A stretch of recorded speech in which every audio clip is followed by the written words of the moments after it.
हरिः ओम तत्सत्। श्रीमते रामचंद्राय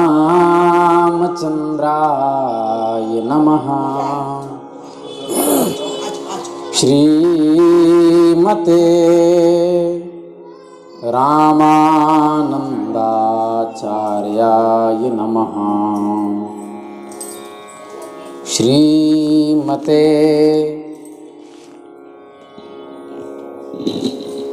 मलूकदासाय नमः। सीतानाथ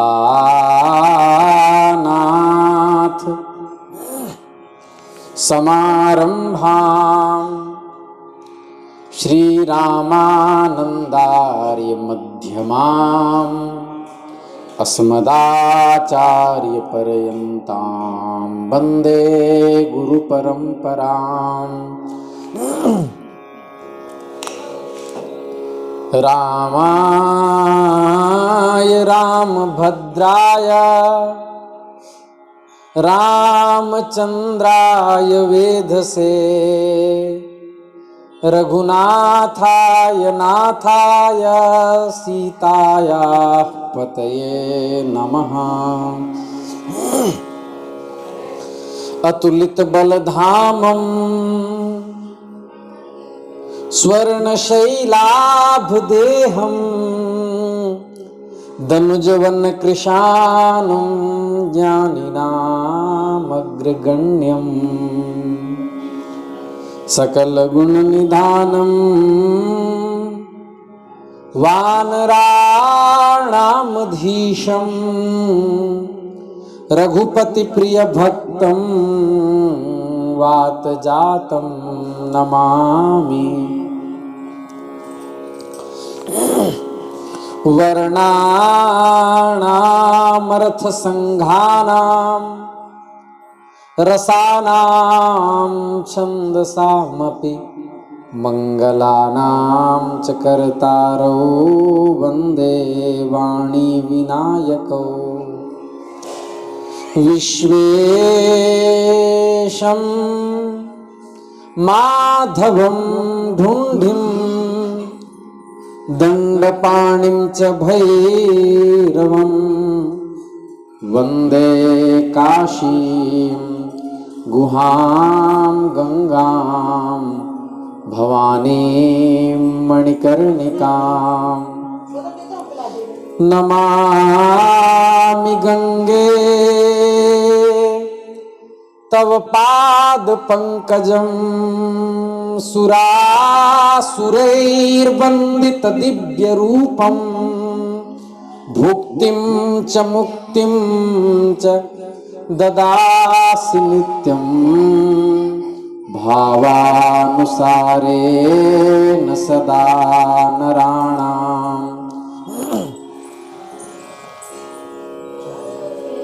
श्रीराम जय राम जय जय राम। श्रीराम जय राम जय जय राम। श्रीराम जय राम जय जय राम। श्रीराम जय राम जय जय राम। श्रीराम जय राम जय जय राम। श्रीराम जय राम जय जय राम। श्रीराम जय राम जय जय राम। श्रीराम जय राम जय जय राम। श्रीराम जय राम जय जय राम। श्रीराम जय राम जय जय राम। श्रीराम जय राम जय जय राम। श्री वृंदावन बिहारी लाल की जय। नमः पार्वती पतये हर हर महादेव। भक्तवांछा कल्पतरु भक्तवत्सल शरणागत वत्सल दीन बंधु दया सिंधु कृपा सिंधु निखिल हेय प्रत्यनीक दिव्यानंत कल्याण गुणगण निलय सर्वैश्वर्य परात्पर परब्रह्म भगवान श्री हरि की असीम अनुकंपा से हम आप सब इस विशुद्ध सत्संग परिसर में बैठकर मनुष्य जन्म धारण करने का सर्वोत्कृष्ट साधन सत्संग महाप्रभु के उत्तरार्ध लीला के माध्यम से प्राप्त कर रहे हैं।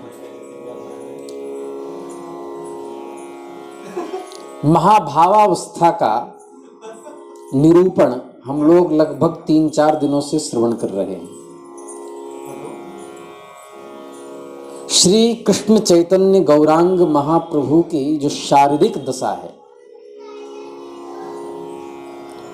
उनका वर्णन कई गौड़ीय वैष्णव विद्वानों ने किया और लेकिन उनको यहां तक कहना पड़ा कि पूरी तरह से मैं भी वर्णन करने में समर्थ नहीं हूं। महाप्रभु एक दिन समुद्र स्नान करने के निमित्त जा रहे थे। दूसरी ओर उस समुद्र की अपूर्व शोभा को देख करके मुग्ध हो गए। खड़े होकर उस अद्भुत झांकी को निहारने लगे। अनंत जलराशि से परिपूर्ण उस सागर को नील वर्ण के साथ अटखेलियां करते हुए देखा, जो गंभीर सा कुछ शब्द कर रहा था। समुद्र के किनारे पर खजूर, ताड़, नारियल, अन्य प्रकार के विविध वृक्ष लंबे लंबे पल्लव रूपी हाथों से पथिकों को अपनी ओर खींच रहे थे।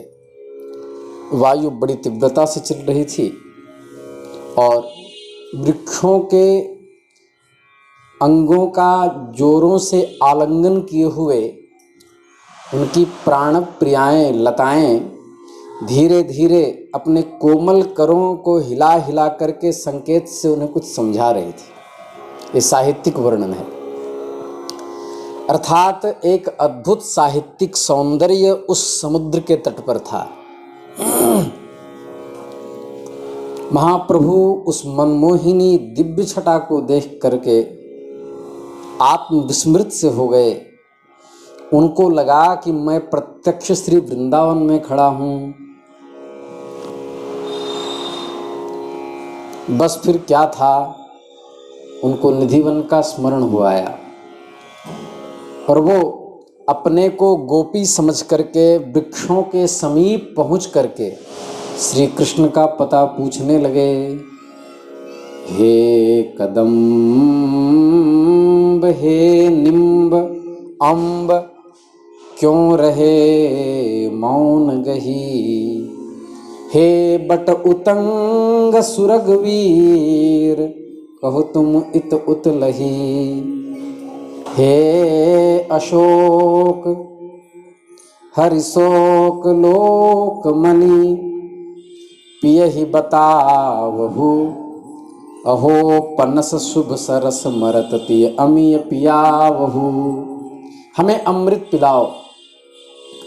तुमने कहीं अरे सखियों, ये पुरुष जाति के वृक्ष जो हैं उस सांवले के संगी साथी हैं, मित्र हैं, और पुरुष जाति निर्दयी होते हैं स्वभाव से। अंतःकरण में जो विनम्रता स्त्री जाति के अंतःकरण में होता है वो पुरुष जाति के अंतःकरण में नहीं होता। ममता प्रेम की मूर्ति ही स्त्री जाति है। इसलिए जब पिता किसी बालक को पीटते हैं तो मां के आंचल में जाकर छिप जाता है, क्योंकि स्त्री को ममता का ही अवतार कहा गया है। तो ये पुरुष जाति के जो वृक्ष हैं, ये पराई पीर को क्या जाने, लताओं से पूछना चाहिए, क्योंकि स्त्री जाति का होने के कारण लताओं का चित्त दयामय और कोमल होगा। वे हमें अवश्य प्यारे के बारे में बतावेंगे। इसलिए रघुनाथ जी जब जानकी विरह में अत्यंत दुखी थे तो शीतान्वेषण वह मृगी से पूछ रहे थे, लताओं से पूछ रहे थे, मादा पक्षियों से पूछ रहे थे, भ्रमरियों से पूछ रहे थे, क्योंकि उनको पता है नारी चित्त कोमल होता है। हे खग मृग हे मधुकर श्रेणी, तुम देखी सीता मृग नैनी, तुम देखी सीता मृग नैनी। अरे सखियों, हे मालती जाति जूथ के सुनिहित दे चित्त, मेरे श्री कृष्ण को तुमने कहीं देखा है क्या? अरे सखियों, फिर स्वतः कहने लगे कि ये तो कुछ भी उत्तर नहीं देती, चलो किसी और से ही पूछें। इस प्रकार एक एक वृक्ष से महाप्रभु श्री कृष्ण का पता पूछ रहे हैं। इस कथा का अर्थ यह है कि जब भक्त का आविष्ट चित्त परम तत्व में अत्यंत गवेषणात्मक रूप से स्थित हो जाए, थोड़ी हिंदी कठिन हो गई और सरल करें, कि जब भक्त एक एक क्षण उनका पूरा विवेक, मन, तन, धन सब परमात्मा में ही लगा हो। अब समझ में आया? परमात्मा में ही लगा हो तो वो जहाँ रहता है वहीं वृंदावन हो जाता है। वो विदेश में भी रहे, सुकरात को यूनान में भी भारत ही दिखाई पड़ता था। महाप्रभु को समुद्र के तट पर भी यमुना जी का भान हो रहा है।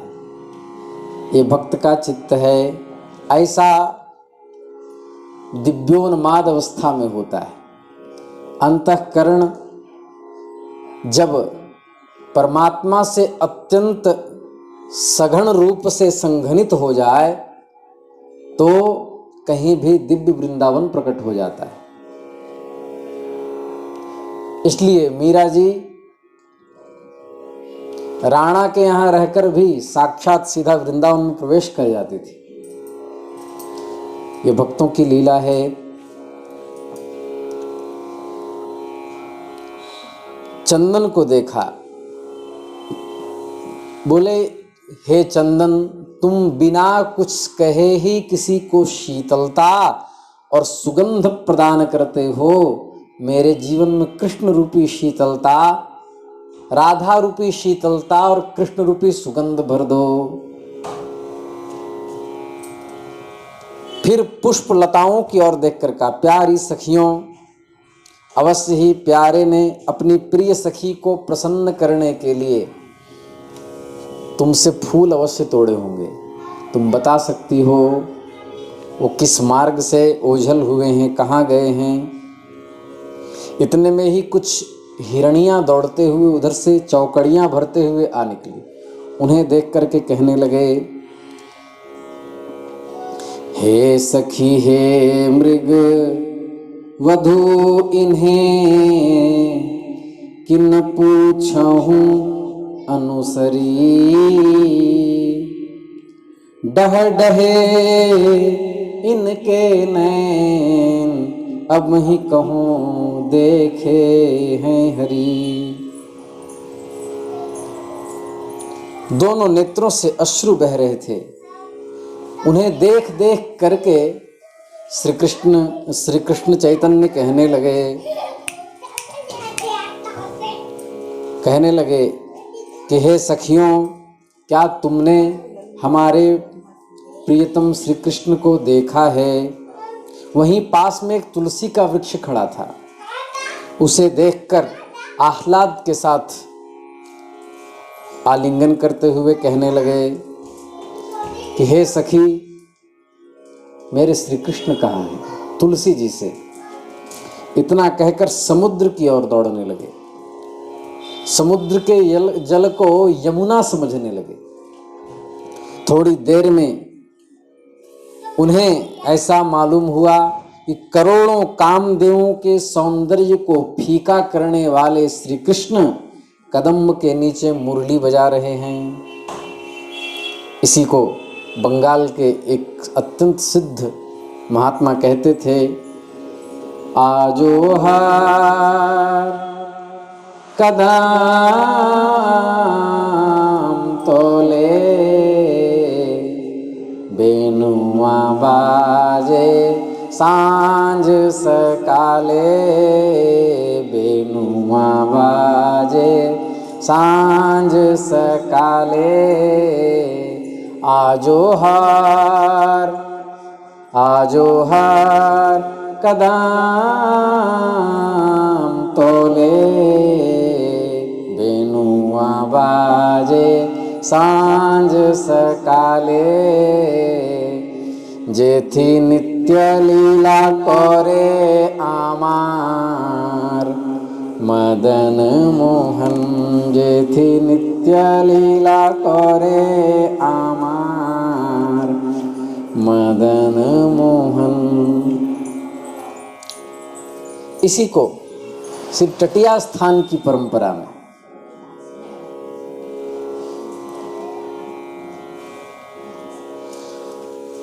स्वामी हरिदास जी की परंपरा में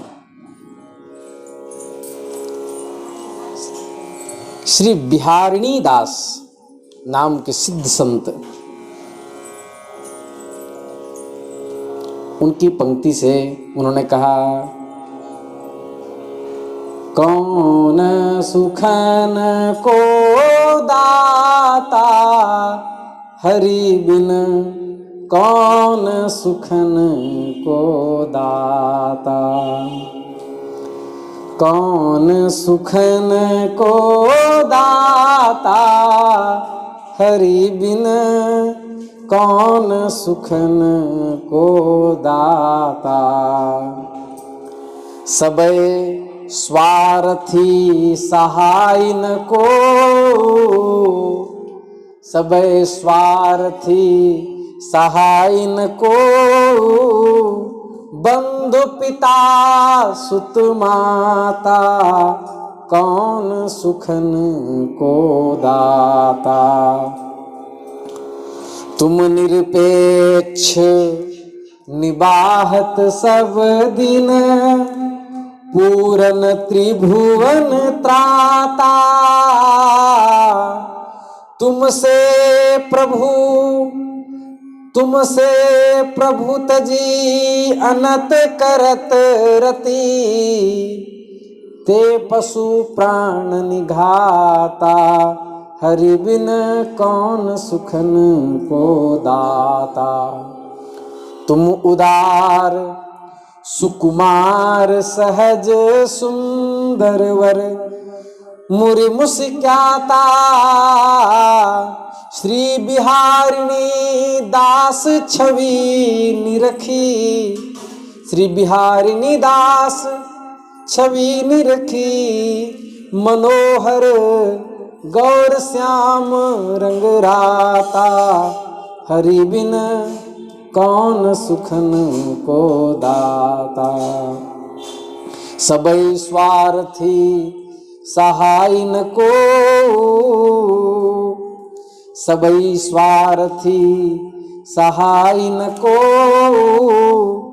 कौन पिता सुत माता, हरि बिन कौन सुखन को दाता।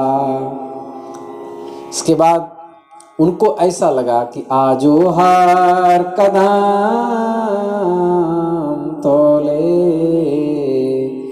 बेनुआ बाजे सांझ सकाले। उन्हें देखते ही प्रभु को लगा कि श्री कृष्ण सामने मुरली बजा रहे हैं। दौड़ चले, बीच में ही मूर्छा आ गई, बेहोश हो गए। उसी समय राय रामानंद, स्वरूप गोस्वामी, शंकर, गदाधर पंडित, जगदानंद आदि आ पहुँचे। प्रभु अब अर्ध बाह्य दशा में थे। वे आंखें फाड़ करके चारों ओर कृष्ण का अन्वेषण कर रहे थे। स्वरूप गोस्वामी के गले को पकड़ करके रोते रोते कह रहे थे, अभी इसी क्षण श्री कृष्ण का दर्शन हुआ था, प्रीतम कहाँ चले गए? हाय हाय, मैं तो विरह में मर ही जाऊंगी। ये महाप्रभु कह रहे हैं, मैं तो मर ही जाऊंगी। दुर्भाग्य मेरा पीछा नहीं छोड़ता, पाए हुए को मैं गंवा बैठी।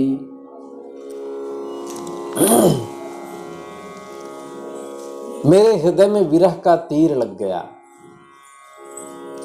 मेरे अंतःकरण में जो स्पंदित विरह है, इसको मेरे गुरुदेव के अतिरिक्त, श्री कृष्ण के अतिरिक्त और कोई जान नहीं सकता।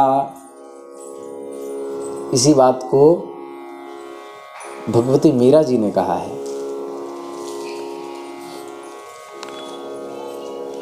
अरे मेरे पार निकसी गया, सद्गुरु मारा तीर। आरी मेरे पार निकसी गया, सद्गुरु मारा तीर। इत उत देत चले नहीं कबहू, बांधी प्रेम जंजीर। और कौन जानता है, कै जाने मेरो प्रीतम प्यारो, कै जाने मेरो प्रीतम प्यारो, और न जाने पीर सद्गुरु मारा तीर। अरे मेरे पार निकसी गयो, सद्गुरु मारा तीर, सद्गुरु मारा तीर। दुर्भाग्य मेरा पीछा नहीं छोड़ता, पता नहीं मेरे प्रीतम कहाँ चले गए। तो उसी समय राय रामानंद भगवान की कथा कहने लगे। कथा पूर्ण हुई, तब स्वरूप गोस्वामी जी की बड़ी सुरीली आवाज थी। उन्होंने गीत गोविंद के पंक्तियां गाने प्रारंभ किए, जो महाप्रभु को अत्यंत प्रिय लगता था। बसंते बासंती कुसुम सुकुमारै, रवयवै भ्रमन्तीं कान्तारे, वधुजनित कृष्णानुसरणाम्।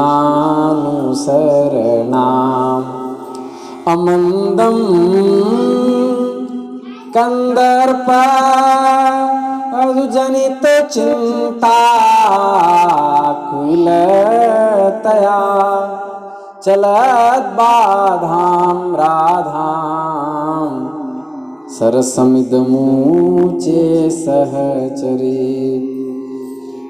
ललित लवंग लता परिशीलन, कोमल मलय समीरे। मधुकर निकर करम्बित, कोकिल कूजित कुंज कुटीरे। विहरति हरिरिह सरस वसन्ते, नृत्यति युवती जनेन समं, सखि विरही जनस्य दूरन्ते। उन्मदमदन मनोरथ पथिका, वधू जन जनिता विलापे अलिकुल संकुल कुसुम समूह निराकुल बकुल कलापे ललित लवंग। लौंग की लता लगी हुई है वृंदावन में और ललित है, सुंदर है। लता परिशीलन और मलय का जो वृक्ष है अर्थात चंदन का वृक्ष है, उसको स्पर्श करते हुए हवा आ रही है। कोमल मलय समीरे।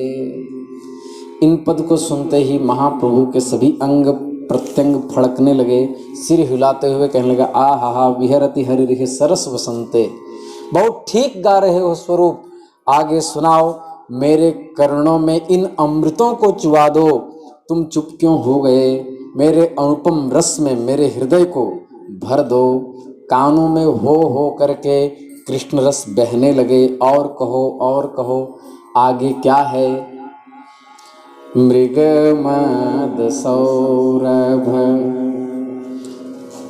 रभसवशं वदनवदल माल तमाले युवजन हृदय विदारण मनसि जनख रुचि किंशुक जाले मदन महीपति कनक दंड रुचि केसर कुसुम विकासे मिलित शिली मुख पाटल पटल कृतस्मर तूर्ण विलासे। इतना कह के रूप गोस्वामी चुप हो गए। कहा रुको मत आगे बढ़ो, बहुत आनंद की अनुभूति हो रही है। भक्तों को भगवान के पद में ही तो आनंद है। तो कहने लगे, विगलित लज्जित जगदवलोकन तरुण वरुण कृत हासे विरही निकृंतन कुंत मुखाकृति केतकी दंतुरिताशे माधविका परिमल ललिते नव मालति जाति सुगंधौ मुनि मनसाम। मुनियों के भी मन को मथ देने वाली भगवान का स्वरूप मुनियों के मन को भी आकर्षित कर लेता है। मुनि मन सामपि मोहनकारिणी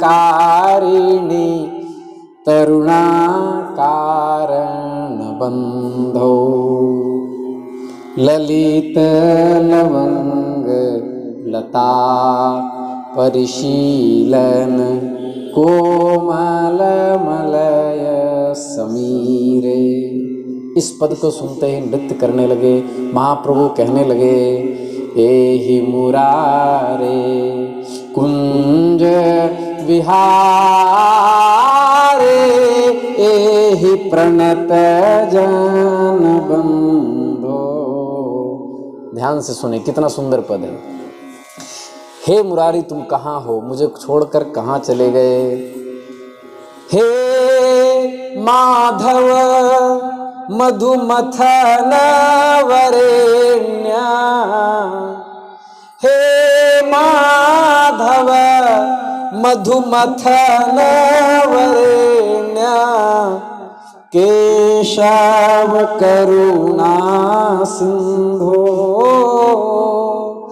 केशव करुणा सिंधो एहि मुरारे कुंज बिहारे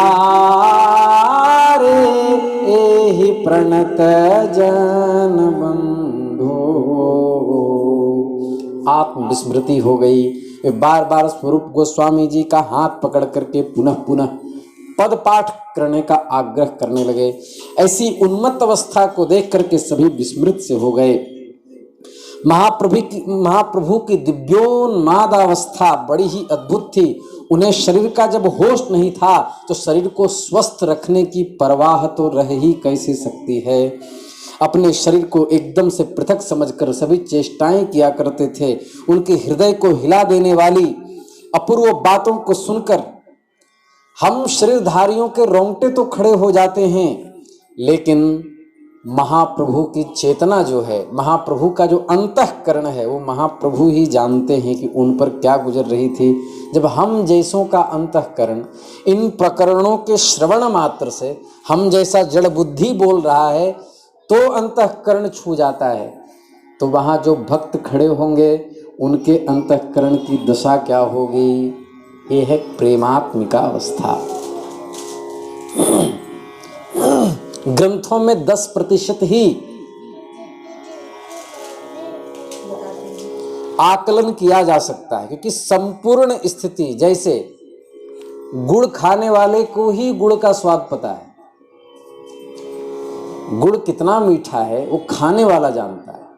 हाँ, हम प्राकृत गुड़ खाने के संस्कार से कैसा मीठा होगा ये लिख सकते हैं, लेकिन वर्तमान में जो खाया जा रहा है वो कितना मीठा है, वो जिसकी जिह्वा पर वह घुल रहा है वही जान सकता है।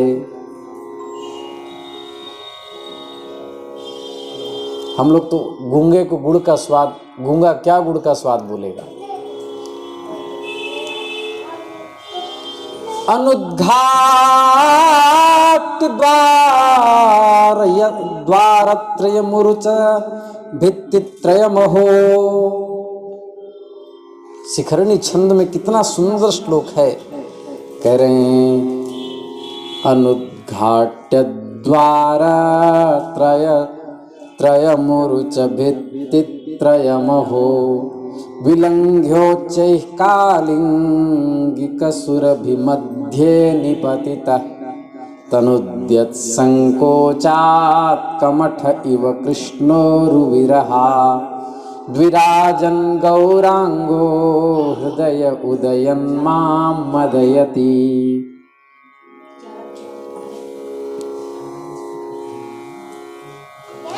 रघुनाथ दास गोस्वामी जी ने कहा है कि बंद हुए तीनों द्वारों को बिना खोले ही तीनों परकोटाओं को की भित्ति लांघकर जो कृष्ण विरह में पागल हुए शरीर को संकोच के कारण कछुए की तरह बना रखे हैं, ऐसे महाप्रभु को हम प्रणाम करते हैं। हुआ क्या था,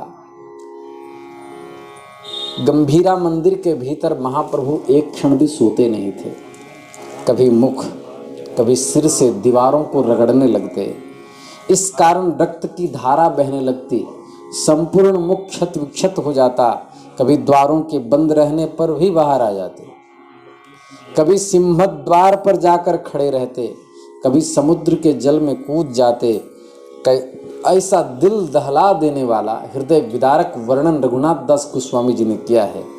कभी कभी बड़े करुणस्वर से जोरों से कीर्तन करने लगते, कभी जैसे पत्थर भी पाषाणादपि पीयूषम स्यन्दते यस्य लीलया, कभी पाषाण से भी वह प्रेम रस चूने लगता, पत्थर भी पिघलने लगता, पत्थर भी रोने लगता, वृक्ष भी रोते हुए दिखाई पड़ते। और कहते, बंगला भाषा में कहते, कहाँ मोरा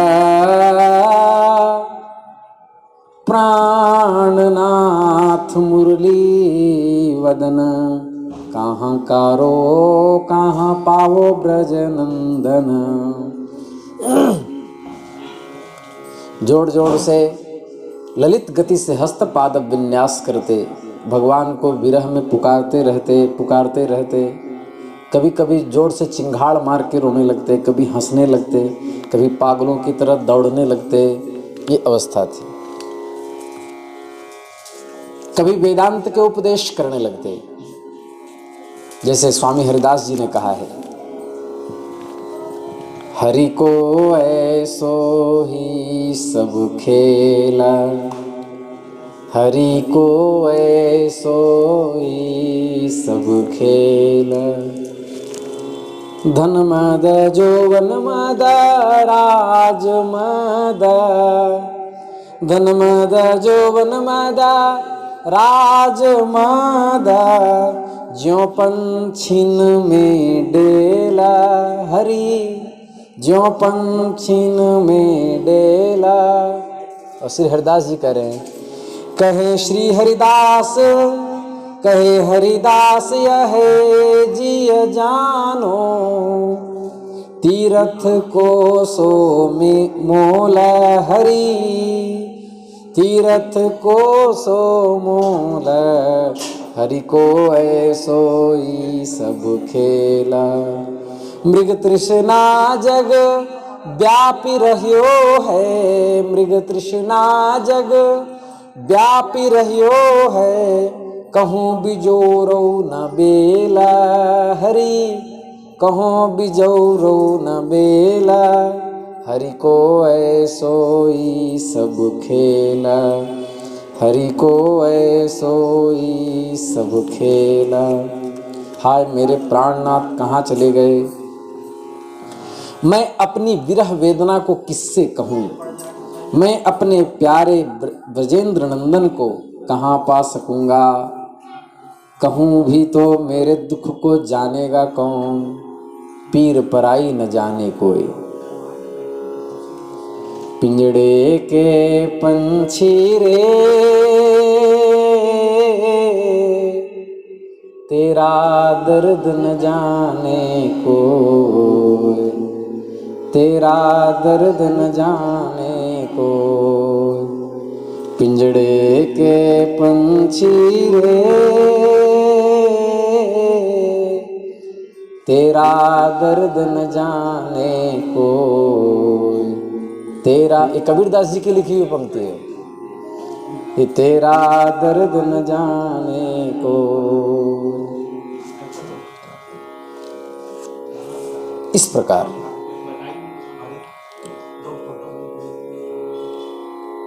वे सदा ही तड़पते रहते, जैसे मछली कीचड़ में छटपटाती है, जैसे सिर कटने पर बकरे का सिर का मुख जैसे खुलता बंद होता है, शरीर में जैसे एक कंपन सी आ जाती है, वही स्थिति महाप्रभु की थी।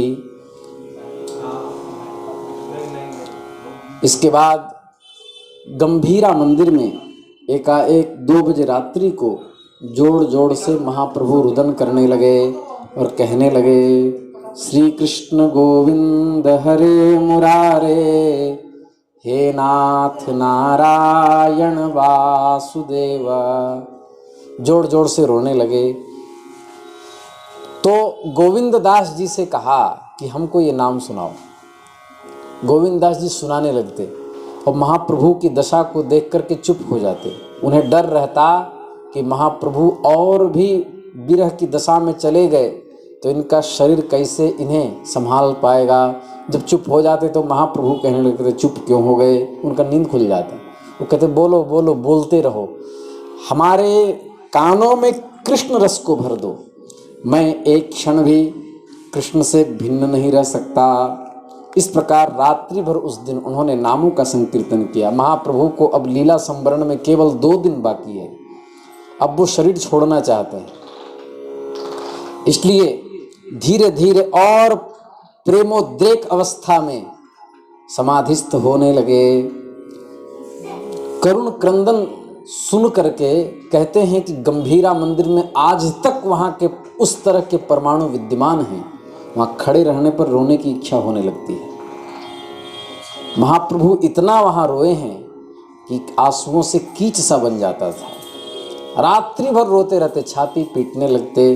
कभी स्वरूप गोस्वामी जी हाथ पकड़ लेते, तब पांव पटकने लगते, कभी माथा दीवार में मारने लगते, कभी श्री कृष्ण का श्रीअंग समझते दीवार को, क्योंकि रात्रि में अंधेरा जब हो तो दीवार नीला दिखाई देने लगता है। तो नील वर्णत श्री कृष्ण की ओर दौड़ते और ओठों से चूमने लगते, जिससे ओठ फट जाते, रक्त के फव्वारे निकल पड़ते। इसलिए एक भी क्षण भक्त भी महाप्रभु के साथ सोते नहीं। अब एकाएक क्या हुआ कि सभी भक्तों को कीर्तन करते करते निद्रा आ गई। निद्रा आई, जैसे ही निद्रा खुली तो देखा आसन पर महाप्रभु नहीं हैं। तो ऐसा लगा कि सर्वस्व लुट गया हो, और किले के समान तीनों परकोटे बंद थे। कहाँ चले गए किसी को पता नहीं, आकाश से उड़कर तो नहीं चले गए, संभव है कहीं पड़े हों। घबराया हुआ आदमी जैसे पागल हो जाता है, उसी प्रकार गोविंद दास पागल की भांति जमीन छू छू करके महाप्रभु को खोजने लगे। जैसे सुई की तरह जमीन में कहीं पर महाप्रभु छिप गए हों। गोविंद क्या तू पागल हो गया है? महाप्रभु कोई सुई तो नहीं, जल्दी से मसाल जला। कहाँ चले गए पता नहीं। सबको भय रहता कि कहीं कुआं में न कूद जाएं, तो भावावेश में हैं। किवाड़ बंद होने पर कैसे बाहर चले गए?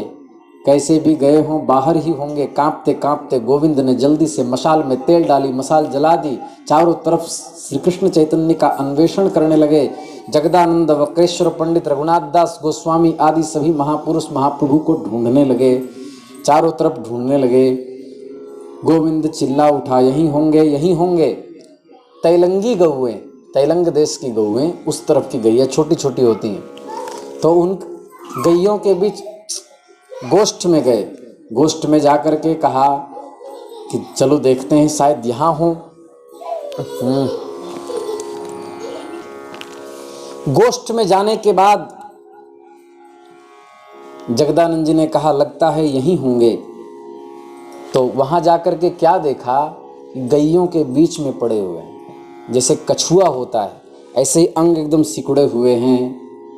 वहां लिखा है, कृष्ण कविराज ने लिखा है, पेटेर भीतर हस्तपाद कूर्मेर आकार। पेट के अंदर ही हाथ पांव ऐसे घुसे हुए थे।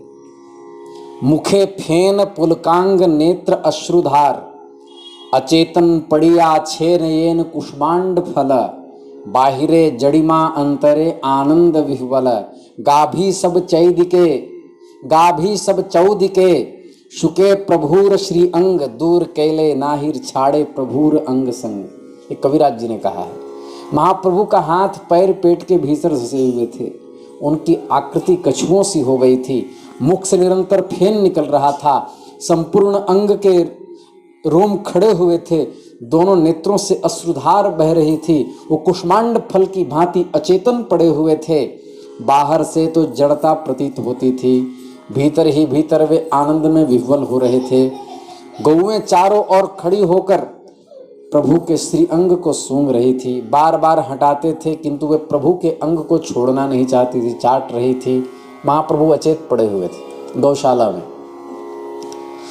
भक्तों ने जल छिड़का, वायु किया, व्यजन किया, पंखा झिलाया, भांति भांति के उपाय किए, किंतु प्रभु को चेतना नहीं आई। सब भयभीत हो गए। तो उसके बाद विवश होकर के सब निवास स्थान की ओर महाप्रभु को उसी दशा में उठा करके ले गए। कल हमने क्या कहा, प्रेम में अंग की संधियां खुल गई थी और आज कछुओं की तरह अपने में सिमटे हुए थे। शरीर हिल भी नहीं रहा था। ऐसा लग रहा था, आपने कभी मृत शरीर को देखा है? हाथ यदि ऐसे रह गया तो फिर, यदि कुछ देर हो गया तो फिर हाथ ऐसे नहीं होता। पांव जैसा रह गया वैसे ही रह जाता। आंख खुली रह गई तो खुली रह जाती है। वही अवस्था महाप्रभु की हो गई थी। अंग ऐसे अपने में जकड़ गए थे। उसके बाद जब कक्ष ले आया, हरिनाम सुनाया, फिर जोर से रोने लगे। हाय हाय, मुझे यहाँ कौन ले आया? मेरा मनमोहन श्याम कहाँ चला गया? जोर जोर से रोने लगे। दर्शन को नैना तपे, वचन सुनन को कान, मिलवे को हियरा तपे, जियों की जीवन प्राण। गोवर्धन वासी सांवरे, तुम बिन रहो न जाए। जोर जोर से महाप्रभु रोने लगे, मानो कहने लगे, मुझे भी नाथ बंधन से छुड़ा दोगे तो क्या होगा, शरण की लाज को मोहन बचा लोगे तो क्या होगा, है नर्तन कीमती कितना, कृपा से आपकी पाकर, किए अपराध है लाखों, भुला दोगे तो क्या होगा, मुझे भी नाथ बंधन से छुड़ा दोगे तो क्या होगा। जगत की रात में सोते भयानक स्वप्न देखे हैं, अगर तुम भय मिटाने को जगा दोगे तो क्या होगा, शरण की लाज को मोहन बचा लोगे तो क्या होगा, बचा लोगे तो क्या होगा, जिसे पाकर तुम्हारे जन न फिर संसार में आते, हमें भी धाम वह अपना दिखा दोगे तो क्या होगा, मुझे भी नाथ बंधन से छुड़ा दोगे तो क्या होगा, न जाने कितने लोगों को किया भव पार है तुमने, किनारे दास को भी तुम लगा दोगे तो क्या होगा, शरण की लाज को मोहन बचा लोगे तो क्या होगा, बचा लोगे तो क्या होगा, मुझे भी नाथ बंधन से छुड़ा देंगे तो क्या होगा, प्रेमच्छेद रुजो वगच्छति हरिर्नायं न च प्रेमवा, स्थानास्थानमवैति नापि मदनो जानाति नो दुर्बलाः, अन्यो वेद न चान्य दुःखमखिलं नो जीवनं वाश्रवम्, द्वित्रिण्यैव दिनानि यौवनमिदं हा विधेः का गतिः। हाय, दुख भी कितना असह्य है, यह प्रेम भी कितना निर्दयी है। मदन हमारे ऊपर दया नहीं करता, कितनी बेकली है, कितनी विवशता है, कोई मन की बात को क्या जाने, अपने दुख का आप ही अनुभव हो सकता है। अपने पास तो कोई प्यारे को रिझाने की वस्तु नहीं, मान लें वह हमारे नव यौवन के सौंदर्य से मुग्ध होकर यदि हमें प्यार करने लगेगा, सो यौवन भी यह अस्थाई नहीं, एक दिन तो वृद्ध होना पड़ेगा। जल के बुदबुद के समान यह भी क्षण क्षण भंगुर है, 2-4 दिनों में फिर अंधेरा ही अंधेरा है। हाँ, विधाता की कैसी गति वाम है, इतना अपार दुख महाप्रभु करें, हम अबलाओं के ही भाग्य में क्यों है। हम एक तो वैसे भी अबला कही जाती हैं, बल नहीं, न बलम यस्याह, अबला, और दूसरा ऊपर से ये विरहिणी नामक राक्षसी खा गई। अब दुर्बलाति दुर्बल होकर हम किस प्रकार इस असह्य दुख और वेदनात्मक परिस्थितियों को झेल पाएंगे, इस शरीर कैसे रहेगा। ऐसा रुदन करते करते रोने लगे और कीर्तन करने लगे, हरे रामा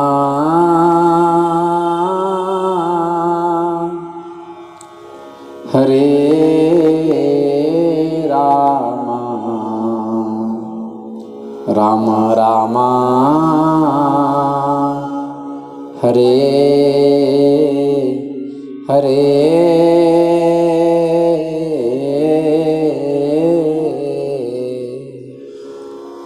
हरे कृष्णा हरे कृष्णा कृष्णा कृष्णा हरे हरे।